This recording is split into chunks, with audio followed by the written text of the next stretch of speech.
જેહાદીઓનો બહુ મનોબળ વધી ગયો છે અને ગઈકાલે ધંધુકાની અંદર ધર્મેશ ભરવાડની હત્યા કરવામાં આવી છે। યોગી સરકાર જે તરજ ઉપર આવા જેહાદીઓનો એન્કાઉન્ટર કરે છે એવો જ અગર ગુજરાત સરકાર કર્યો હોત તો આજે ધર્મેશ ભરવાડની હત્યા ન થઈ હોત। ગુજરાત સરકારે આવા જેહાદીઓનો એન્કાઉન્ટર કરવો જરૂરી છે। ત્યારે જ ન્યૂઝરૂમ ગુજરાતની યુટ્યુબ ચેનલને સબસ્ક્રાઇબ કરો અને ઇન્સ્ટાગ્રામ અને ફેસબુક પર ફોલો કરો। અપડેટ રહો, સત્યની સાથે રહો।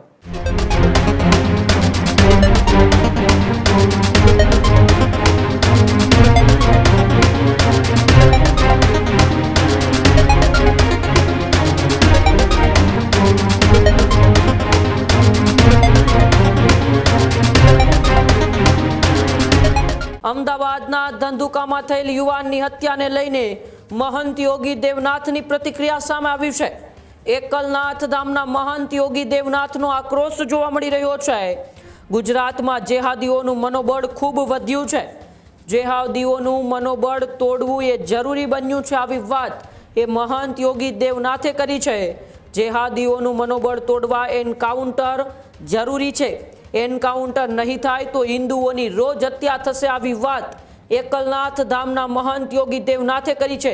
હવે ધંધુકાની અંદર જે ભરવાડ સમાજના યુવાનની હત્યા થઈ હતી તેને લઈને પ્રતિક્રિયાઓ પણ સામે આવી રહી છે અને પ્રતિક્રિયા એકલનાથ ધામના મહંત યોગી દેવનાથની સામે આવી છે, જેમાં જેહાદીઓનું એ મનોબળ તોડવું જરૂરી છે। આવી વાત એ મહંત યોગી દેવનાથે કરી છે।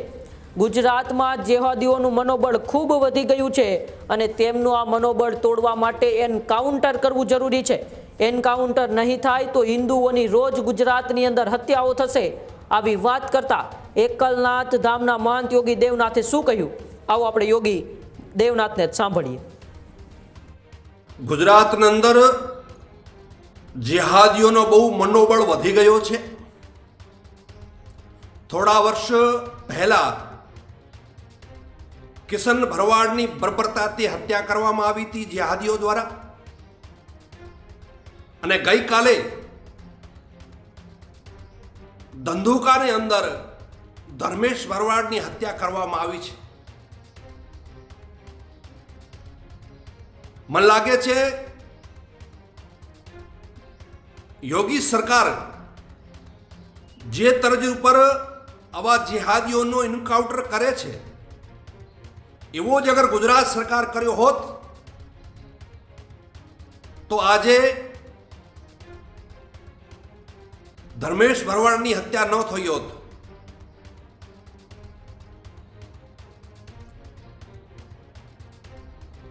આ જેહાદીઓને ડાંપવા માટે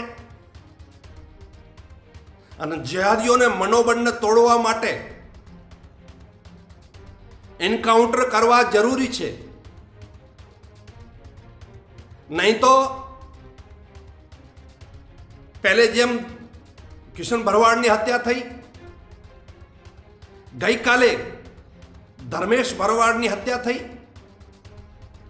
અને આવતીકાલે કોઈ ત્રીજાનો પણ નંબર આવી શકે છે। એટલા માટે ગુજરાત સરકારે આવા જેહાદીઓનો એન્કાઉન્ટર કરવો જરૂરી છે।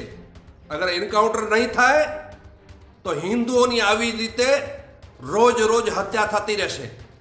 હજુ સુધી તમે અમારી ચેનલને સબસ્ક્રાઇબ નથી કરી તો અત્યારે જ ન્યૂઝરૂમ ગુજરાતને સબસ્ક્રાઇબ કરો, ફેસબુક અને ઇન્સ્ટાગ્રામ પર ફોલો કરો।